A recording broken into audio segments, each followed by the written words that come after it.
Welcome to the Austrian Military Academy. I'm Colonel Markus Reisner. I'm the head of the Officers Basic Training of the Theresian Military Academy. And today in our new brief we will have a look at the situation in Ukraine at day 1195. First of all, I would like to talk a little bit about the phase which we are facing at the moment. It's phase number 8.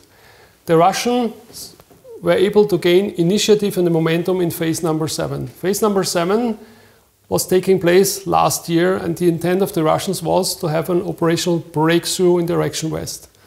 That was not achieved by the Russians. What we can see now is that the Ukrainians are building up a new force defense line in the depths of the Ukrainian defense lines, 1 to 3 in the east, and we can see that the Russians try to hold the momentum and attack direction west. To have a better understanding about Russian warfighting, we have to look a little bit about military theory of Russian warfighting.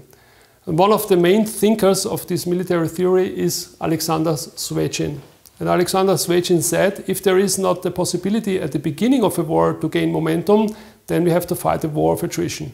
And this is what the Russians try to do. Now let's have a look at the 3 levels of warfighting in Ukraine. First of all, we will start with the strategic level. On the strategic level, it is still the aim of the Russians to destroy the military-industrial complex. How are they doing this? By the use of cruise missiles and especially drones. And we can see that over the last months and years, there is an increase in attacks of the Russian side against the military-industrial complex of Ukraine. Especially when it comes to drones of the type of Shahid or Geran-2, as the Russians call them. We can see a significant increase of drones used by the Russians against the military-industrial complex of Ukraine.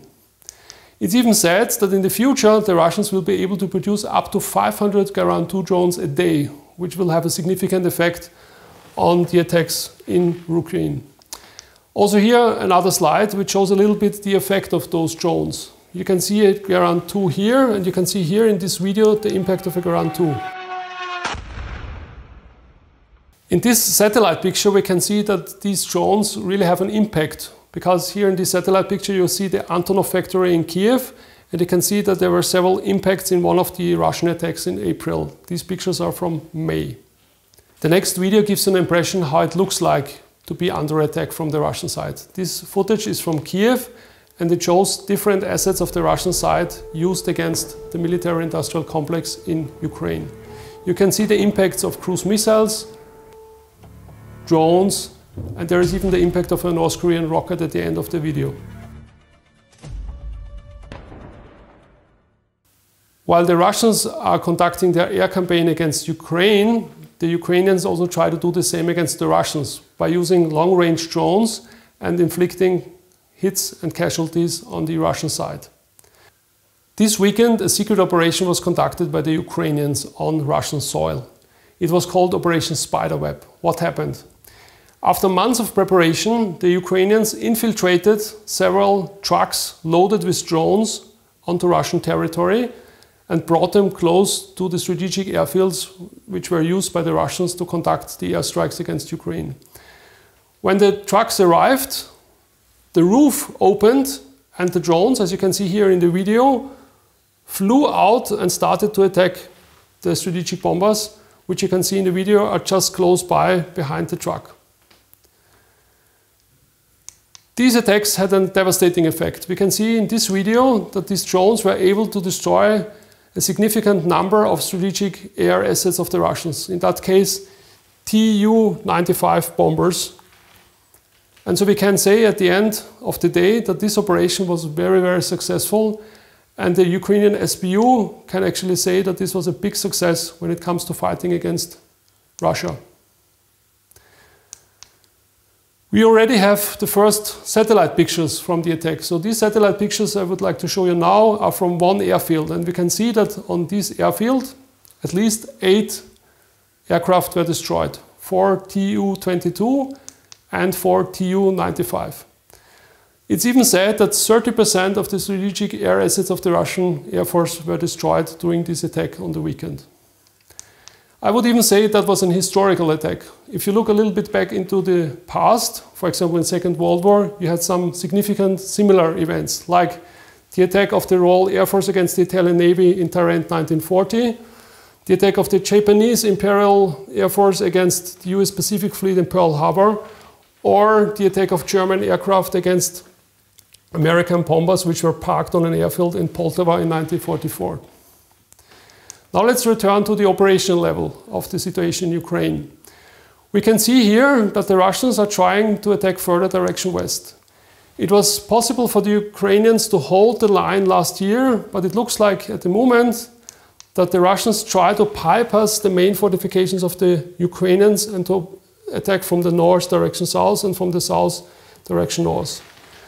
We can see that a significant number of new equipment is coming from the factories in Russia to the front lines. But still on the front, we just see these kind of vehicles, Russian Pushankas, which are used in these devastating meat attacks along the front line. So the question is, where are these new tanks and where is this equipment? And very likely the Russians are preparing it for a bigger offensive, which already has started in the last days.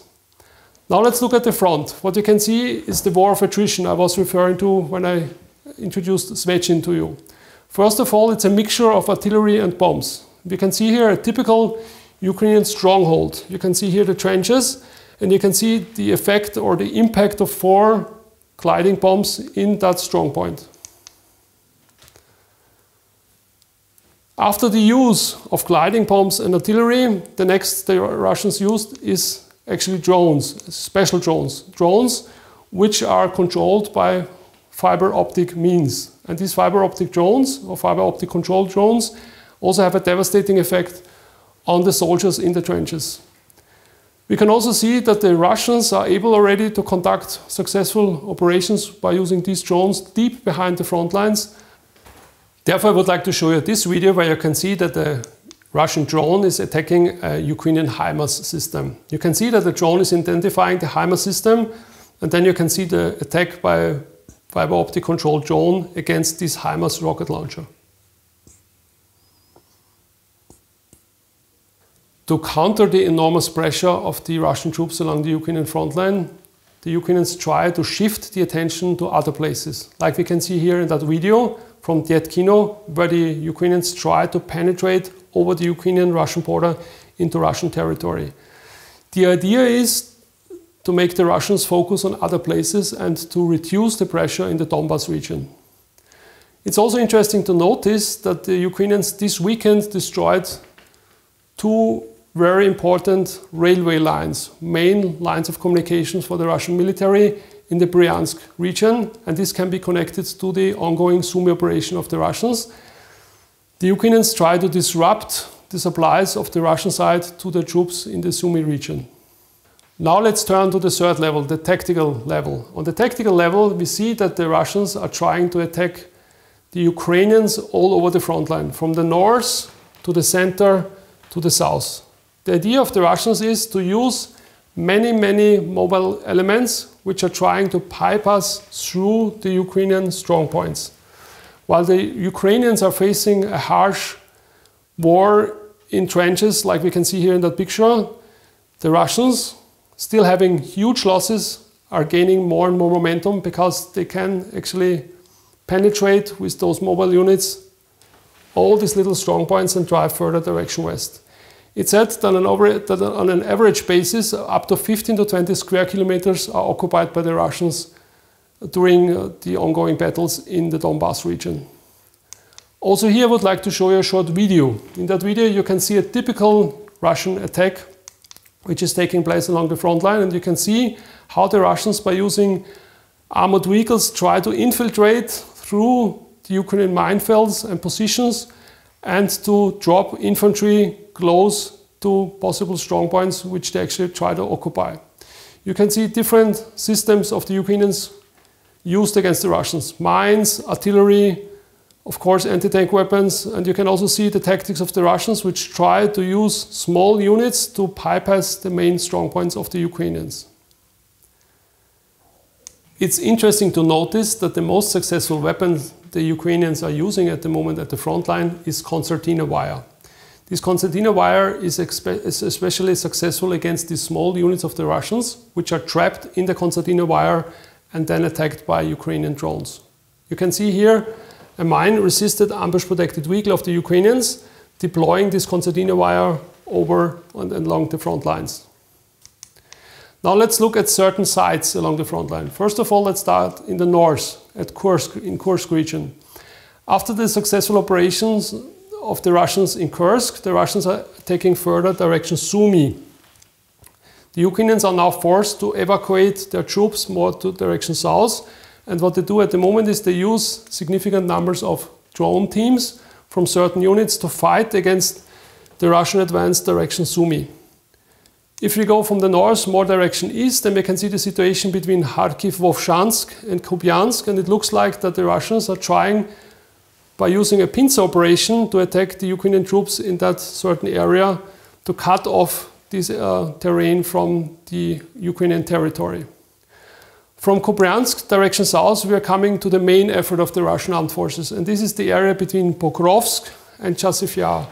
You can see that there are two cauldrons are forming at the moment, one in Pokrovsk area and the other one north of Toretsk, south of Chasiv Yar. At the moment, the Russians are trying to cut off the lines of communication of the Ukrainians by the use of their fiber optic drones.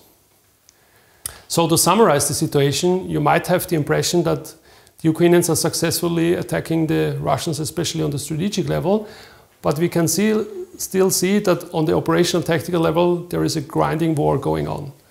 The Ukrainians lost a significant amount of equipment in the Kursk operations, and we can also see in the videos that the soldiers are in a desperate situation. They try to evade direction west and flee because of the Russian drones which are chasing them. Страшно не було. І калашма, цукара, це сіла, нахуй. Сидим в якийсь, сука, хуй поймеш, нахуй. Сильной, блядь, хуйне. И будем сегодня ночью куда-то двигаться. Куда хуй пойми и зачем хуй пойми. Так что... Как-то так. У мене паша, блядь, сука, болить. Нихуя не можу робити. Ну, будем виходити. Такие дела.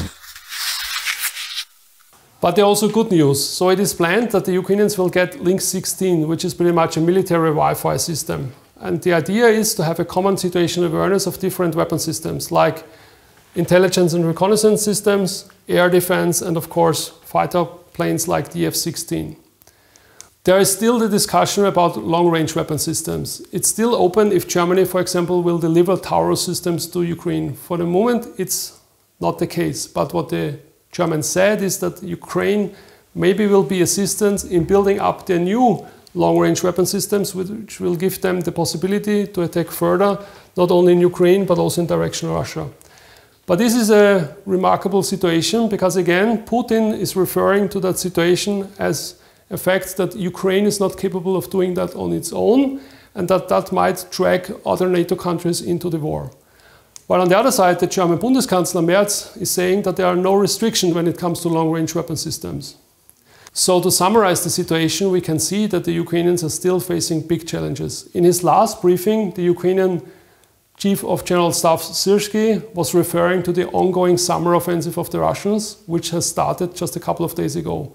There was high pressure on Ukrainian positions in the north, in Sumy region, and especially also in Zaporizhia. And we still see that there is no common understanding in Europe when it comes to the warfighting capabilities of the Russians, because on the one side we can hear that the Russians are not able to win the war, while on the other side the European commander of the US forces in Europe is saying that Russia is still capable to fight a longer war, at least over the next years. If we look at the lost equipment of both sides, then it's interesting to look at the side of Oryx. And we can see here that Ukraine lost about 9,000 pieces of different equipment compared to nearly 22,000 pieces of Russian equipment, which gives a loss rate of 1 to 2.4. When it comes to armored vehicle, it's 1 to 2.8, which is, from the military perspective, not so bad for the Russian side. So we see that Ukraine is trapped in an ongoing purgatory. And the question is, what will be the outcome at the peace talks in Istanbul? So we can see on the American side that there are certain limitations. For example, that the Americans are not willing to grant Ukraine a membership in NATO, while on the other side we see that the Russians are determined to fight this war till the end, and the Russian industry is doing as much as possible to have all the equipment they need at the front line. Especially the Americans are very important in that situation, because it's always the question, how will Trump go on with handling that situation and what will be the final outcome? As you can see on X, there is a discussion between both sides. So you can see that Putin, according to Trump, has gone absolutely crazy and that he's playing with fire. While on the other side, Medvedev is answering that maybe we are facing a third world war. Meanwhile, in Europe, we have the situation that disinformation is becoming more and more and having a significant impact on our populations. We also see that sanctions do not have the desired outcome, and we see that even the Germans are not sure how this war will end, because just recently the German foreign minister said that it's very unlikely that you can defeat Russia.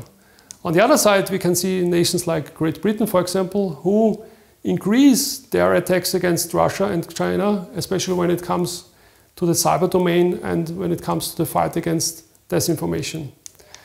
So I would like to end with that slide, and I would like to give you two historical examples how this maybe will end at the end of the day.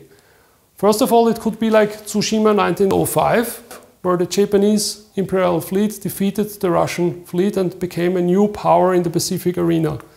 Or it could be like it was in the so-called Winter War 1939-1940, where the Finns lost pretty much the war, but of course they still exist today. They just lost a significant amount of terrain, but Finland is still a proud country today and member of NATO. So finally, I would like to end my briefing at this point, and I would like to say thank you very much for your attention and see you the next time.